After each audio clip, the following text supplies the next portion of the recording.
After working in Adobe Commerce or Magento 2 for literally 7 years, I can honestly say that there is still one challenge, among some others, but one major challenge that when I run across this, it's like, shoot, are you kidding me? I have to deal with this again.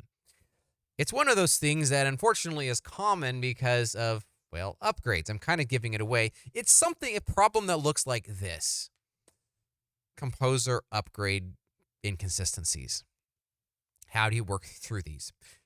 We're going to be talking about a solution for this in today's Knowledge Bite, but we're also going to show you a way to help escape out of this box. It can be this angry, dark dungeon that you feel locked in and ultimately can burn hours of your time. Don't ask me how I know. But ultimately, this one command that I'm going to show you today can really make a difference as far as giving you that key to unlock out of this deep, dark dungeon that you found yourself in when you're trying to do this Magento upgrade. Without further ado, I want to jump into our question today. Check this out. While upgrading to the latest Magento version, you run into this error during Composer upgrade.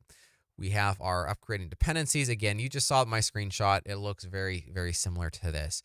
We have basically, it conflicts with another require. So we have one thing to call out. We have the Enterprise Edition requires this module, but this was not loaded because it conflicts with another require. So one of the things I'm going to just quickly interrupt myself and say here, there is a clue that this gives, although there is another command that makes it even more helpful to see what's going on. And that clue is basically requires Enterprise Edition requires this module here. So this includes this module, and we found it, but it was not loaded because it conflicts with another require. So this language right here would first indicate that there is probably already something in the composer.json file that is requiring this.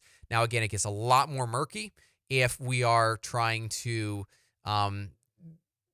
if another module requires this other version, and so it's not explicitly listed in composer.json. Actually, as a quick side note, you might have enjoyed this video. Of course, if you did, feel free to subscribe to our SwiftOtter YouTube channel, the channel you're seeing this on. Just click that button real quick. It's easy to do. But also on our website, swiftotter.com, basically the same name as our channel, but you just pitch a .com at the end there. You're going to find a whole bunch of Magento training resources, literally hundreds of hours between our YouTube channel as well as our website. And the courses that we offer, they're helping people really become craftspeople in their profession here, working on Adobe Commerce. A tremendous amount of material, and that's been a passion of mine for the past 5 years. And I hope to see you continue to progress in your career, which is one more reason why we are doing videos like this. So, continuing on with this question, we have this deep dungeon of tragedy. I feel like I'm making this a little bit more dramatic than it needs to be, but there's a lot of emotion here that comes from within because I have fought through this multiple times, and I've felt like I've been held very much hostage by what seems to be a stupid little tiny problem here. But we're going to look at how to solve this here. All right, so moving on. What composer command can you use to display which module is restricting the version and blocking the upgrade? All right, let's take a look. A, there is no command for this. The composer lock will need to be searched for requirements. Got it. Yeah, that's fair. Or B, composer show requires Magento module advanced checkout. Or C, composer why not? I am going to show you the answer here right now. And this just goes to show where continuous learning is really valuable. And again, one of the reasons that we put out these videos, because this is something that I have not known up until fairly recently, or in the other case, it could be that we know about it, we use it, and then we forget it. So either way, this can be highly beneficial. I'm going to jump straight to the answer here. All we have to do is run composer why not. But before we actually run this command, I want to set up this example in your mind. Basically, we've installed Magento, the Community Edition 246p1. That was pretty easy, the upgrade there. But in this case, what I actually did was I required a separate module. Again, as a proof of concept, I required this module at the 214p1 level.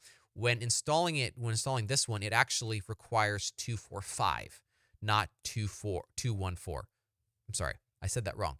this module right here requires the stock integration at 215. And I have specifically required, like, forcing it to be locked in at a 214. Again, this could be the same type of a situation where we have another module, like maybe it's Adobe stock, Magento / Adobe stock, and like bundle composer package, and it requires then this level, and that's where it gets a little bit more obtuse, and that's where this command really shines. So we're going to run this command, and again, it looks like a whole bunch of I got lost right there. Whole bunch of barf all over the page. It's difficult to see, difficult to read, but ultimately it's actually pretty easy, and it really can shine a light on what's going on here. So we just line by line, let's quickly look through and see what this does. We have Magento Product Community Edition requires, we see the 215. We see why this is basically why this is not going to work. So we are trying to require 214, the old version, and in this case, Magento itself, the main composer package, is requiring 215. All right, so there is one problem right there. Going on, we see the Adobe Stock integration requires 214p1 requires Magento Adobe Stock Asset 131. However, we see on the other hand, this does not require the Adobe Stock asset. So this is basically that mother package, you might say, of these other sub packages, but these do not require. So ultimately, these are not issues that we see down here. However, this top one is the fundamental key issue. So if we were to change this up to 215, there is basically no problems, and it's going to work just fine. Now, obviously, the other thing we could do is, let me copy this part of it in, and just get kind of a different view. And again, this is pretty much the same view that we saw earlier, but it allows you to get that same picture. So either way, we find out that running why not is an incredibly helpful command for being able to see what is happening here in the composer upgrade. And so I would highly recommend utilizing this command going forward. Anytime you find yourself getting locked away in this abyss, it nicely illustrated because I have dark mode on my screen, so it kind of actually looks like a dungeon. But if you get locked away in this, just run why not, and it's going to help give you that perspective as far as being able to solve this problem quickly. Hope you found this knowledge bite of the week helpful. We'll see you again soon.